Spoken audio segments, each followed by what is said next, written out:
School में हमारा report card साल में सिर्फ एक बार आता है, लेकिन कंपनी का रिपोर्ट कार्ड साल में 4 बार आता है, यानी कि हर 3 महीने बाद। एंड इसे हम कहते हैं क्वार्टरली रिजल्ट्स। पर एक इन्वेस्टर को ये नहीं समझ में आता कि क्वार्टरली रिजल्ट्स में आखिर देखना क्या है। So hello everyone, I am Aastha Khurana and welcome to Zerodha varsity videos. आज की इस वीडियो में हम ऐसे 5 पैरामीटर्स के बारे में बात करेंगे जो कि आपको एक क्वार्टरली रिजल्ट में एक कंपनी में जरूर देखने चाहिए। एंड वीडियो के एंड में हम 2 क्वेश्चंस के आंसर्स भी देंगे। पहला ये कि अगर कंपनी का रिजल्ट अच्छा था तो उसके बावजूद भी स्टॉक प्राइस नीचे क्यों गिर जाता है, एंड दूसरा ये कि ये सारी एनालिसिस करने के बाद स्टॉक को बाय करना है, सेल या फिर होल्ड। तो चलिए वीडियो को शुरू करते हैं।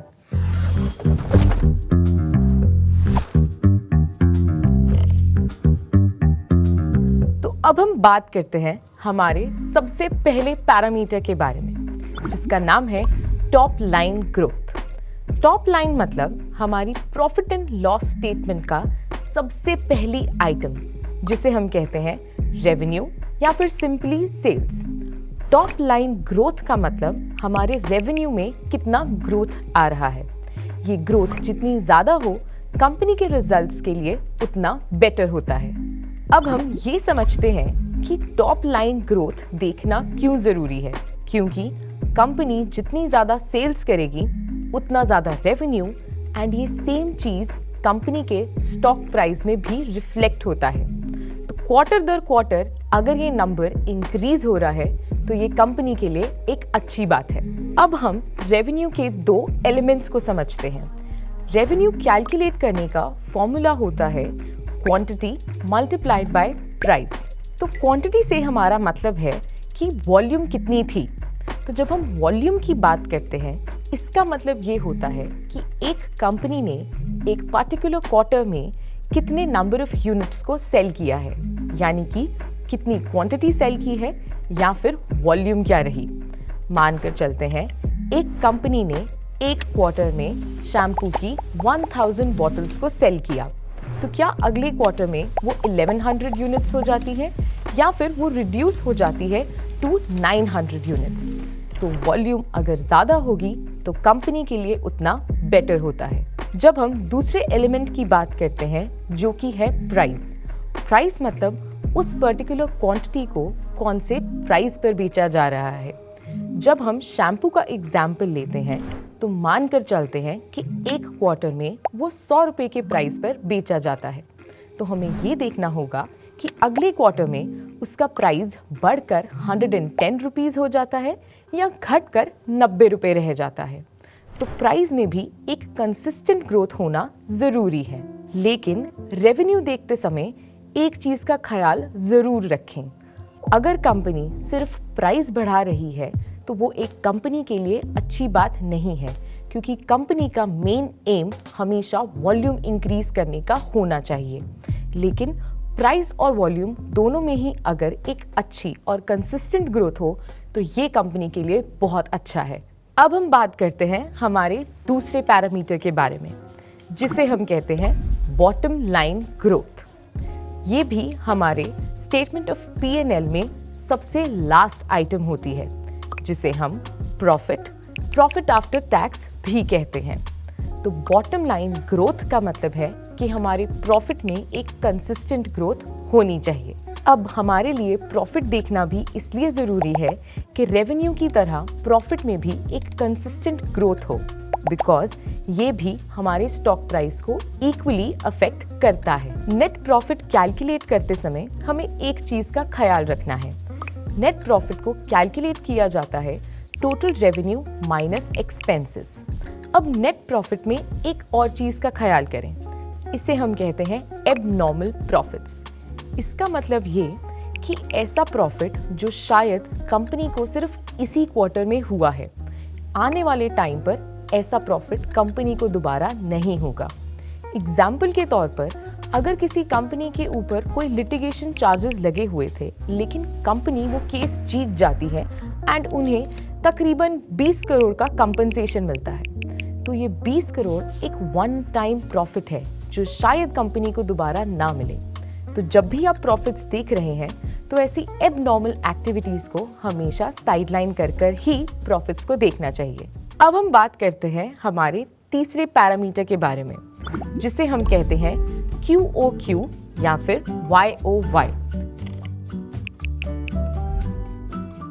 QOQ से हमारा मतलब होता है quarter on quarter and YOY से हमारा मतलब होता है ईयर ऑन ईयर। इसका मतलब है हम अपने करंट क्वार्टर को प्रीवियस क्वार्टर से कंपेयर करते हैं। एग्जाम्पल के तौर पर अगर मैं Q3 FY23 को कंपेयर करूं Q2 FY23 से, तो दो अलग क्वार्टर्स हैं, Q3 and Q2। Year on year का मतलब ये होता है कि हमारा क्वार्टर तो सेम रहता है लेकिन फाइनेंशियल ईयर बदल जाता है। एग्जाम्पल के तौर पर अगर हम क्वार्टर की बात करें तो वो मान लेते हैं Q3 है, तो Q3 FY23 को हम उसके इमीडिएट प्रीवियस ईयर से कंपेयर करते हैं, यानी कि Q3 FY22। अब बात ये आती है कि हम QOQ एंड YOY इन दोनों ही नंबर्स को कंपेयर क्यों करते हैं? तो इसका रीजन है सीजनैलिटी इफेक्ट। चलिए इसे भी हम एक एग्जाम्पल से समझते हैं। मान लेते हैं हमारे पास एक स्टॉक है वंडरला। एक्चुअली ये कंपनी अम्यूजमेंट पार्क्स रन करती है। तो अम्यूजमेंट पार्क्स मार्च क्वार्टर में हमेशा अंडर परफॉर्म करते हैं बिकॉज बच्चों के एग्जाम्स के कारण पेरेंट्स उन्हें अम्यूजमेंट पार्क्स कम लेकर जाते हैं। दूसरा, जब सितंबर क्वार्टर आता है तब भी ये कंपनी अंडर परफॉर्म करती है बिकॉज वो रेनी सीजन का टाइम होता है। तो ऐसे टाइम पर भी स्टॉक अच्छा परफॉर्मेंस शो नहीं कर पाता।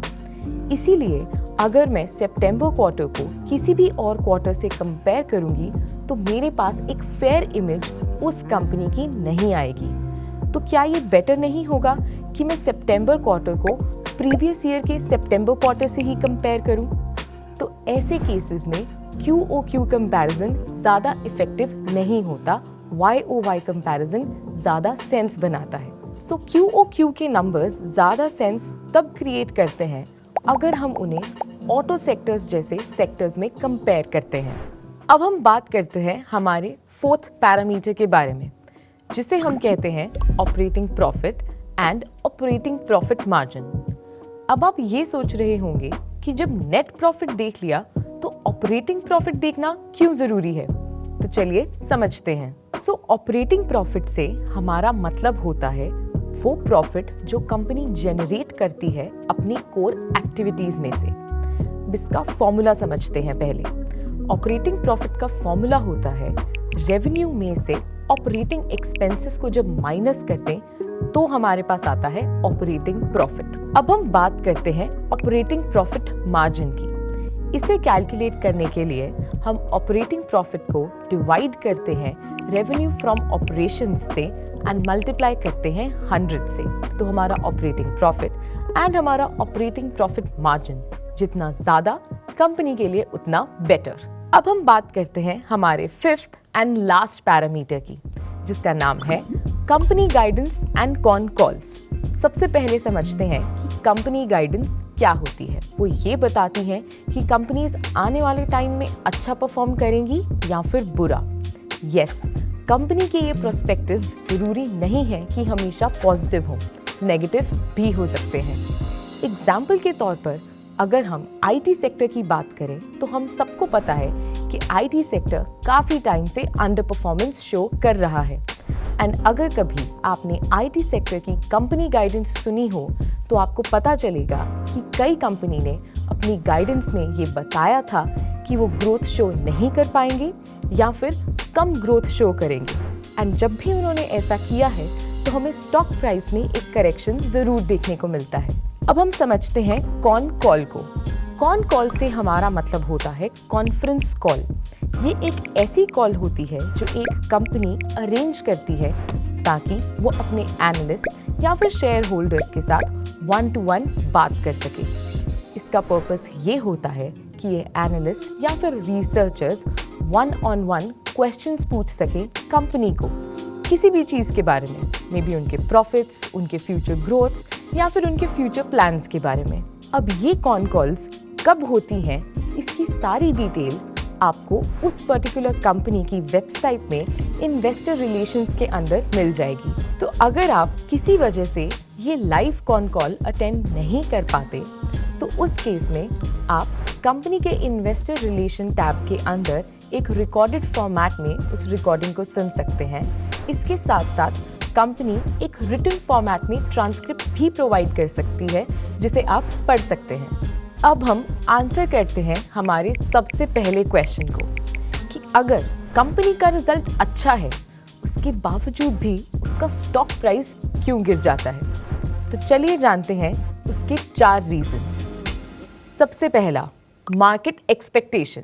अब मान कर चलते हैं कि मार्केट एक्सपेक्ट कर रही थी कंपनी का प्रॉफिट 35% का, लेकिन कंपनी का प्रॉफिट अच्छा तो आया 25% का, बट क्योंकि मार्केट की एक्सपेक्टेशन से कम था, दैट इज वाई मार्केट को उसका रिजल्ट अच्छा नहीं लगा एंड स्टॉक करेक्ट हुआ। चलिए इसका एग्जाम्पल एक स्टॉक से देती हूँ। जब लार्सन एंड टूब्रो का रिजल्ट आया 10 मई को, तो मार्केट उसका एक अच्छा खासा रिजल्ट एक्सपेक्ट कर रहा था। बेशक उसका रिजल्ट डिसेंट था, लेकिन मार्केट की एक्सपेक्टेशन के अकॉर्डिंगली कम था। इसीलिए उसके रिजल्ट के एग्जैक्टली अगले दिन वो स्टॉक कम से कम 5% से नीचे भी गिर गया। अब हम बात करते हैं दूसरे रीजन की, जो कि है कंपनी गाइडेंस। जैसे कि अभी हमने थोड़ी देर पहले ही समझा, अगर कभी भी कंपनीज एक पॉजिटिव आउटलुक नहीं देती हैं, यानी कि एक नेगेटिव आउटलुक देती हैं, तो उस केस में भी स्टॉक में करेक्शन देखने को मिलती है। अब हम बात करते हैं हमारे तीसरे रीजन की, जो कि है प्रॉफिट बुकिंग। कई बार ऐसा होता है कि कंपनी के रिजल्ट अनाउंस करने से पहले ही मार्केट को या फिर इन्वेस्टर्स को ऐसा लगने लगता है कि इसका रिजल्ट काफ़ी अच्छा आने वाला है, तो इसीलिए वो काफ़ी बाइंग करते हैं एंड रिजल्ट वाले दिन प्रॉफिट बुक करते हैं। तो इसकी वजह से भी हमें एक माइनर करेक्शन देखने को मिलता है। एग्जाम्पल के तौर पर बजाज फाइनेंस अक्सर अपने रिजल्ट से पहले एक एस्टिमेट नंबर्स बताता है।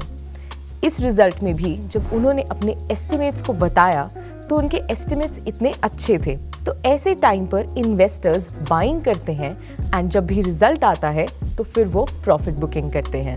अब हम बात करते हैं हमारे 4th रीजन के बारे में, जो कि है एबनॉर्मल एक्टिविटी।